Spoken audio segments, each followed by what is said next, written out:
Bu dünyanın xüsusiyyəti budur ki, insanlar kamala yetişmək istəyirsə, kamala gedən yol, rüşdə gedən yol, ucalmağa gedən yol ixtiyardan, iradədən keçir.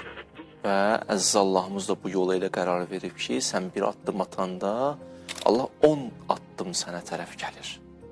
Və sənə peyğəmbər göndərir, imam göndərir, kitab göndərir, ağıl verir, vicdan verir, fitrət verir. Bütün kövn-ü aləmi də sənin leyhivə tərəf döndərir. İndi bu bəşər bu yolu getmir.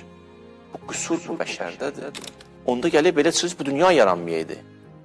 Onda necə olaydı biz bu aləm?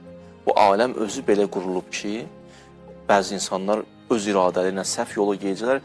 Nəyə ki, yalnız özləri səhv istiqamətə geyəcəklər? Yəsuddunə ən səbilillah da olacaqlar, Allahın qabağında sədd olacaqlar o yolun qabağında. Haqq əhli də mübarizə aparacaq, bu mübarizədə kamal yoluna tərəf hərəkət edəcək, rüşd eləyəcək, ucalacaq. Biz dünyanın yaradılışı sistemi bundan ibarətdir ki, bu cür olmaya bilməzdi, başqa cür də ola bilməzdi.